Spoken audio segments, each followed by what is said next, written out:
Monsieur Abdelkarim Ibrahim, vous êtes journaliste africain. Merci de nous accorder à la radio francophone iranienne cet entretien. Monsieur Ibrahim, comme vous le savez, tout récemment, le Sénégal a rappelé son ambassadeur en poste à Téhéran. Je rappelle à nos auditeurs que l'histoire commence au moment où les autorités nigérianes trouvent, disons, arraisonnent en fait un navire dans lequel il y avait des armes, selon ces autorités en provenance d'Iran, à destination de la Gambie. Ensuite, le ministre iranien des Affaires étrangères s'est rendu au Nigeria. Il s'est avéré que ces armes étaient envoyées par une société privée iranienne. Plus tard, quelques semaines plus tard, le Sénégal a décidé, dans la surprise générale, de rappeler son ambassadeur en poste à Téhéran. Nos auditeurs le savent peut-être, le Sénégal et l'Iran entretiennent d'excellentes relations, donc c'était vraiment à la surprise générale. Pour la première fois, le ministre sénégalais des Affaires étrangères s'est exprimé sur le sujet, c'est-à-dire après le rappel de son ambassadeur en Iran. Et qu'est-ce qu'il a dit, le ministre des Affaires étrangères sénégalais, monsieur Madické Niang? Il dit nous sommes un pays souverain, qui défend dignement ses intérêts.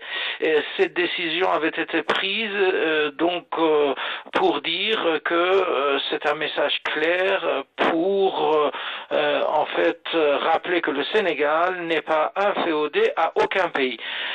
Est-ce que ce n'est pas ça aussi une surprise de la part des autorités sénégalaises qui entretiennent d'excellentes relations avec les autorités iraniennes? Oui, en fait, comme vous l'avez dit, le Sénégal et l'Iran, quand même, ce sont deux pays qui entretiennent de bonnes relations pendant des années, surtout avec, lorsque le président Abdoulaye Wade a été nommé le président en exercice de l'OCI, l'Organisation de conférence islamique. Il a joué quand même un rôle primordial pour qu'il mobilise quand même les pays africains et d'autres pays musulmans en faveur d'Iran. Et maintenant, avec cet incident qui s'est passé entre deux pays, suite à cette affaire des hommes qui ont été appréhendés au port d'Apapa, au Lagos, au Nigeria, c'est vrai, la première réaction, la première information donnée par les autorités sénégalaises à l'époque, c'était parce que l'Iran ne coopérait pas dans les cadres d'investigation qui a été en cours pour savoir la destination de ces armes. Et vous savez, le Sénégal, en tant que pays qui partage la frontière avec la Gambie, il a en même temps des problèmes avec ce qu'on appelle les MFDC. Les MFDC, ce sont des séparatistes sénégalais qui sont des mouvements, donc MFDC, le mouvement de force démocratique pour des Casamance. C'est une organisation depuis les années 70 qui est en train de se battre pour avoir l'indépendance de la région de Casamance, qui est présentement sous la tutelle sénégalaise, qui est une région sénégalaise. Et aujourd'hui, avec les informations des premières heures qui ont été gagnées un peu partout, on disait que les armes qui ont été appréhendées à Lagos, leur destination c'était d'aller à Gambie. Et Gambie partage la frontière avec le Sénégal. Alors, aller en Gambie pour faire quoi? C'est pourquoi le Sénégal quand même Monsieur Ibrahim, excusez-moi, je vous interromps, mais justement, vous évoquez ces rebelles de Casamance. Alors, quel intérêt aurait l'Iran d'alimenter en armes les rebelles séparatistes d'un pays ami? C'est ça même que les gens sont en train quand même de poser la question. Est-ce que l'Iran est-ce que le pays comme l'Iran qui a des bonnes relations avec le Sénégal, avec le rôle que le Sénégal joue dans le cadre de mobilisation des pays africains autour de l'Iran, est-ce que l'Iran a intérêt de stabiliser un pays comme le Sénégal? C'est pourquoi jusqu'à preuve du contraire, la majorité des peuples africains ne croient pas à cette hypothèse. C'est vrai, les armes ont été appréhendées à Papa au Nigeria, leurs destinations ont dit tantôt c'est pour aller en Gambie. Gambie, un pays qui partage la frontière avec les Sénégal, où se cachent le plus souvent les leaders des rebelles de Casamance. Alors, c'est le Sénégal, quand les autorités sénégalaises ont dit qu'ils ont cherché à avoir des explications auprès des autorités iraniennes, ces autorités iraniennes qui n'ont pas voulu coopérer. Alors, pour manifester leur mécontentement. Le seul moyen de manifester ce mécontentement-là, c'est de rappeler leur ambassade pour les retourner à Dakar en vue des choses de consultation, mais ça n'empêche pas quand même peut-être des relations entre ces deux pays-là qui viennent d'une manière très harmonieuse dans l'avenir. Mais votre question quand même, c'est ça qui cherche à avoir la réponse. Pour quel intérêt l'Iran va chercher à déstabiliser un pays africain, à plus forte raison, ou un pays africain d'une manière générale, ou un pays africain tel que le Sénégal d'une manière particulière. Moi, je ne pense pas que l'Iran vraiment pourrait quand même prendre cette initiative de stabiliser le pays comme le Sénégal. Vous savez, ces deux pays ont de bonnes relations, l'Iran a des intérêts au Sénégal, et qu'on a vu comment les dirigeants africains quand même se rendent en Iran. Qui sont les dirigeants africains qui sont très souvent, on les voit sur les écrans, ils viennent se rendre en Iran pour avoir des entretiens directs avec les autorités iraniennes. Et aujourd'hui, on dit l'Iran a envoyé des armes pour déstabiliser le Sénégal. Vraiment, moi-même, je ne crois pas. Et la majorité des peuples africains, y compris les Sénégalais, ne croient pas à cette hypothèse. C'est un incident. Peut-être s'il y a un petit problème, c'est au niveau de communication avec les autorités iraniennes. Toujours à propos du ministre sénégalais des Affaires étrangères, donc ces armes, à supposer, Monsieur Ibrahim, que c'est l'Iran qui a envoyé ces armes, bon, c'était à la destination de Gambie, un pays, disons, de transit pour ces armes, un pays transitaire, pour aller vers des rebelles de Casamance. À supposer que cet itinéraire soit également juste. Alors, pourquoi le Sénégal, par la voix de son ministre des Affaires étrangères, dit que le pays ne va pas, je cite, polémiquer avec la Gambie. Ce que nous cherchons, c'est l'entente et la cordialité, a-t-il souligné, M. Nyang.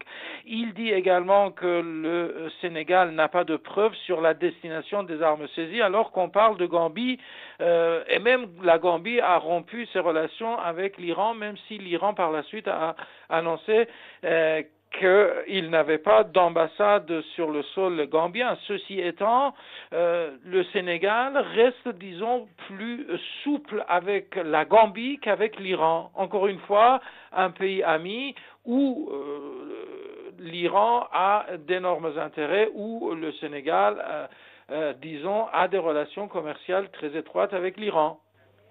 Si vous lisez par exemple aujourd'hui les journaux sénégalais, beaucoup de journaux quand même sont en train de poser la même question. Est-ce que la décision prise par les autorités sénégalaises, ce n'est pas une décision prise à la hâte? Est-ce que les autorités sénégalaises ont vraiment attendu à un moment donné jusqu'à ce que les autorités iraniennes puissent expliquer les relations qu'il y a entre ces armes et la République du Gambie? Est-ce que ça concerne le Sénégal? Tout ça, là, les autorités sénégalaises n'ont pas dit. Ils sont décidés de rappeler leur ambassadeur parce que l'Iran ne coopère pas. Alors, ça a touché beaucoup de gens. Quand on sait que les pays ont de bonnes relations, on dit aujourd'hui que le Sénégal a demandé à la République islamique d'Iran d'avoir des informations par rapport à ces dossiers et ils ont reçu. Les gens vraiment sont très surpris. Ce qui fait que, est-ce que cette question, vraiment la manière très active dans laquelle le dossier a été traité et la décision très active prise par les autorités sénégalaises n'a pas quelque part trouvé sa source quelque part? Parce que vous savez, avant de prendre cette décision-là, le président Abdoulaye Wade a envoyé le ministre des Affaires étrangères qui s'est rendu à Abuja au Nigeria, là où il s'est entretenu avec son homologue nigérien pour savoir qu'est-ce qu'ils ont comme information par rapport à ce qui vient d'être prévu. Et suite à ça, il est revenu. Monsieur Ibrahim, après donc les explications que vous venez de donner sur cette affaire, vous avez même dit que la presse sénégalaise était un petit peu perplexe devant les décisions du gouvernement sénégalais. Ceci étant, quelle est votre version, quelle est votre opinion sur le sujet? Pourquoi, à votre avis, le Sénégal a pris une telle décision?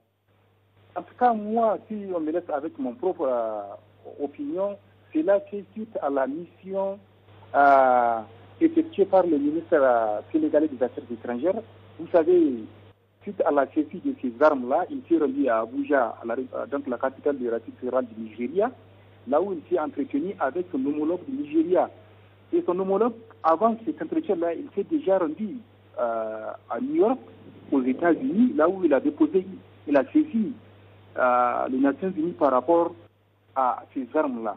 Ce qui a fait que, une fois le ministre des Affaires étrangères nigérien a effectué ses déplacements où il a rencontré des pays, il a rencontré quand même le Conseil de sécurité des Nations Unies, c'est là de dire qu'il y a, on peut s'attendre vraiment à une influence de certains pays. À son retour, c'est à ce moment-là qu'il a rencontré son homologue sénégalais. Et son homologue sénégalais, les temps de revient à Dakar, on ne sait pas ce qui s'est passé. Est-ce qu'il n'y a pas une pression de la part de certains pays, tels que les États-Unis, qui d'ailleurs a déjà été proposé pour qu'il va faire une médiation, ou bien il va aider les autorités nigériennes dans les cadres d'investigation. Tout ça là, vous voyez, on peut s'attendre vraiment. Donc, dès qu'on dit l'Iran, et on parle des armes, on sait que les pays occidentaux ne vont même pas chercher à savoir ce qui s'est passé. L'Iran est devenu coupable.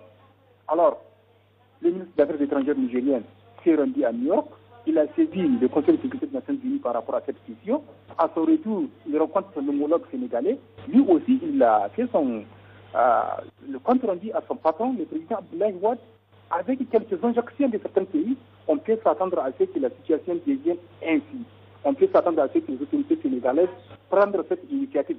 Il faut qu'ils coopèrent, il faut qu'ils manifestent leur vraiment volonté de faire la lumière sur cette affaire. Alors comment faire la lumière sur ça? Il faut rappeler notre ambassadeur, et c'est là pour un signe de coopération, ou bien un signe je ne sais pas comment l'appeler, un signe de sympathie au Nigeria, avec les Nigériens.